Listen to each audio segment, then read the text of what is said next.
Hello and welcome to Number by Color. My name is Todd. I know it's been a minute, but I am back and I am finally reviewing a game that I have waited over a decade to play. A game I spent the last 6 months of my life preparing to play so that I didn't miss any of the story. A game that somehow took longer to release than Final Fantasy Versus 13. Now, I know. Final Fantasy Versus 13 technically never released, but I am counting 15 as 13, why not? Anyway, I'm talking about Kingdom Hearts 3. So, there's a lot to talk about with this game. I don't even really know where to begin. But I guess I'll start at the beginning. Now, before I start the review, I just want to say, if you have not played any other Kingdom Hearts games and you are going to play this game, you are making a mistake. And I'm not saying that in the sense that I think Kingdom Hearts is the greatest series, and how dare you play this game before other games, because the other games are so good that why haven't you played them? I'm simply saying that you need to play the other games or have some idea of the other stories before you play this game, because if you don't know what's going on already in the story up to this point, you are going to miss a lot of things. I'm not saying you won't be able to follow the story in some extent or have enjoyable times with the combat or other gameplay, but if you don't know something about what's happening in the Kingdom Hearts world, you are just going to miss out on what's happening in the Kingdom Hearts world. But with that being said, let's get into the review. Released on January 29th of this year, 2019, Kingdom Hearts 3 was a long time coming. Counting the DS, 3DS, PSP, and mobile games, as well as the seemingly infinite number of ports and re-releases of previous titles, there were at least a whopping 11 releases in the almost 13 years it took for us to get the next mainline game in this series. Granted, it wasn't formally announced as being in development until 2013, but even so, 6 years is a long time to wait from announcement to release. Fortunately for us, the last several years have been excellent when it comes to other big game releases, making the wait for this game much more bearable. That being said, there's a lot here to discuss, and I mean a lot. This game has so many different things happening, from character interactions to minigames to gameplay mechanics, that it's almost hard to keep track of it all. Kingdom Hearts 3 picks up right after Dream Drop Distance, or more accurately, right after whatever was happening in 0.2 Birth by Sleep, A Fragmentary Passage. Similar to Dream Drop Distance, this game starts at Yen Sid's Tower of Exposition, where we are somewhat brought up to speed about what's happening. Basically, Riku has passed his Mark of Mastery exam, and Sora has not. Even worse, Sora has apparently lost some of his power due to being weakened by Xehanort. We're never really told what power Sora has lost other than the power of waking.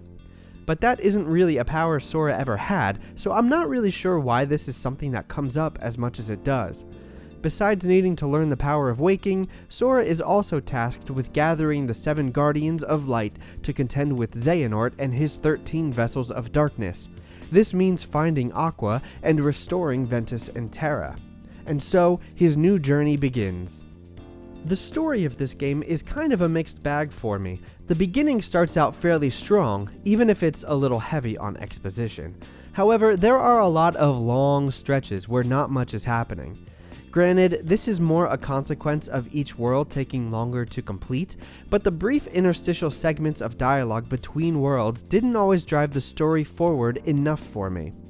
That being said, my investment in the actual Kingdom Hearts story still always did keep me interested in seeing what happened next, and even though it gets extremely convoluted at times, the conclusion of the story we've been a part of for 17 years is in many ways quite satisfying.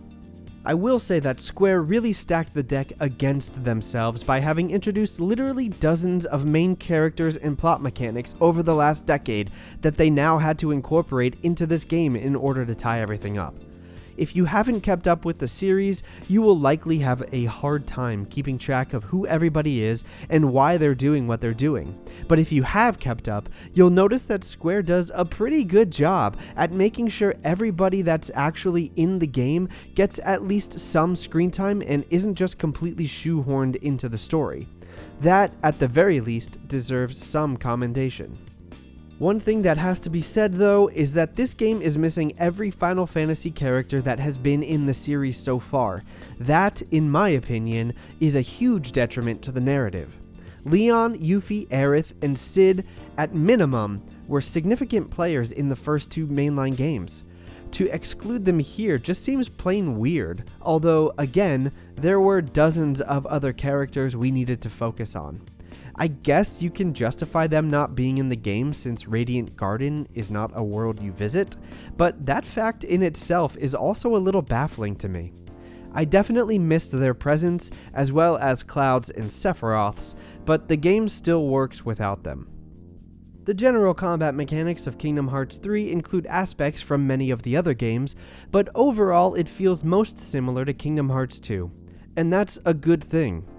Some of the new mechanics to a mainline game include shot locks and finishers, as seen in Birth by Sleep, and flow motion, as seen in Dream Drop Distance. I'm sad to say that I still don't like flow motion, but fortunately for me, it's not nearly as annoying as it was in Dream Drop Distance.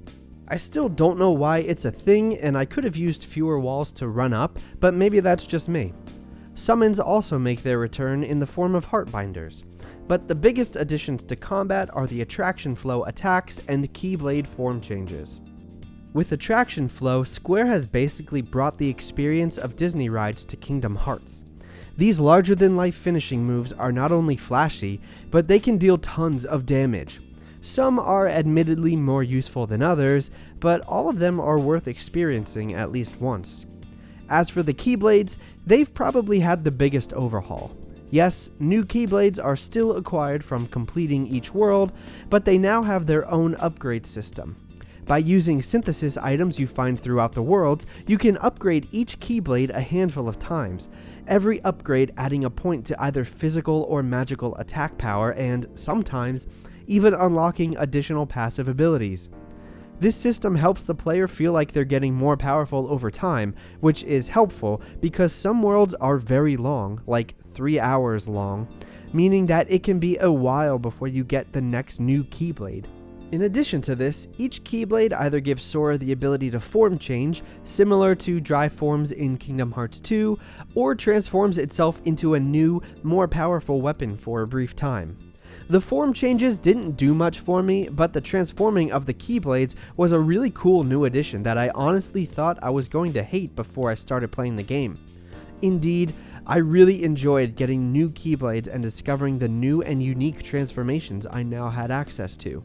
I do wish that the command deck and some form of ability melding or progression system was carried over, but with all the other gameplay systems here, I'm okay with not having even more to deal with.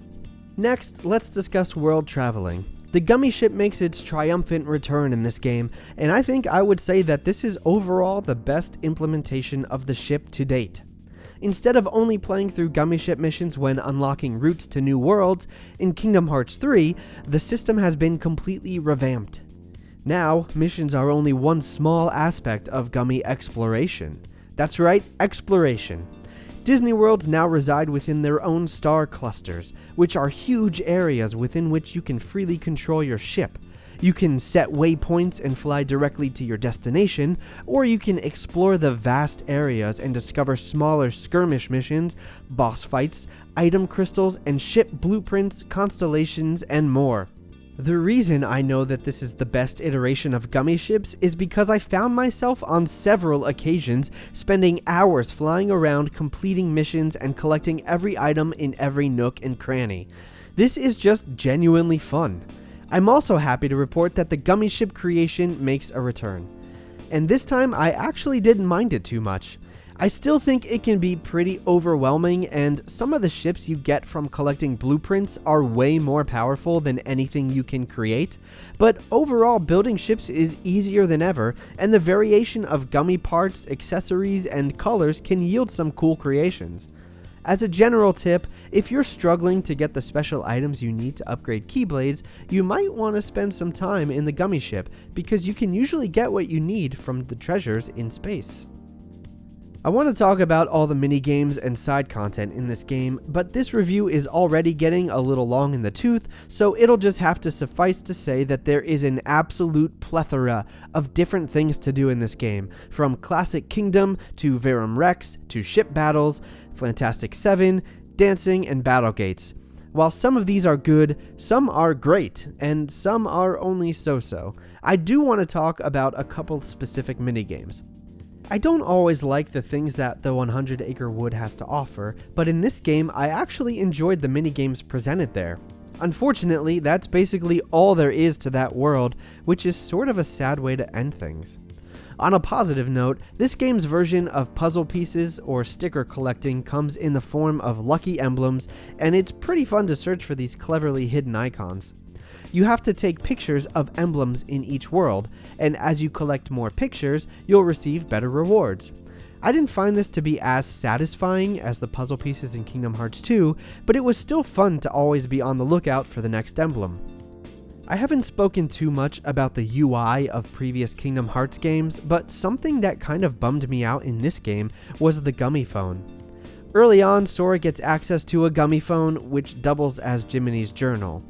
The only problem, really, is that it is aesthetically different from every journal in previous games. I understand the desire to modernize the UI, but I feel like there could have been a way to make the old journal look work in HD.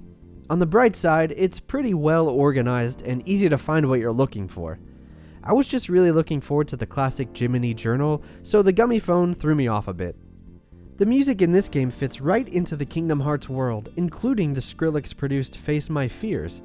I found a lot of the returning music to be a little subdued in their new arrangements, which in turn made some scenes a little less impactful for me, but overall, I don't think you can go wrong with any Kingdom Hearts soundtrack. The recreation of Elsa singing Let It Go from Frozen is also an ambitious undertaking, and Square nailed it. Like Dream Drop Distance, there are no difficulty-related trophies in this game. That doesn't mean it won't be time-consuming though, because many trophies are dependent on either collecting tons of items or getting specific scores on lots of minigames, some of which can get pretty frustrating. The high score for dancing and anything involving sledding on Goofy's dumb shield took many attempts for me.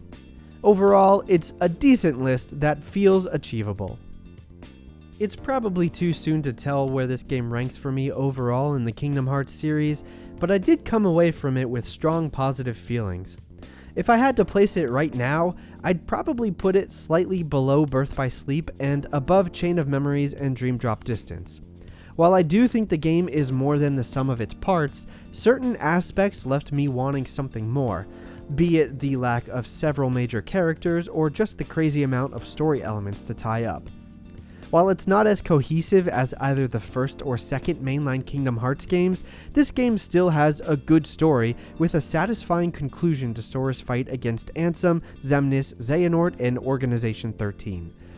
Even though there are a lot of ways within the game to get caught up on the story, I don't know if I'd recommend this game as a starting point for newcomers, because those resources are not all mandatory, which means if you go in cold, you'll be super confused.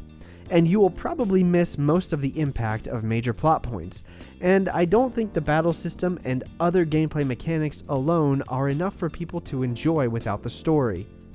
That being said, I would highly recommend this game to any fan of the series. So there you have it, my review of Kingdom Hearts 3. What did you think? Have you played it yet? Was I being too harsh? Not harsh enough?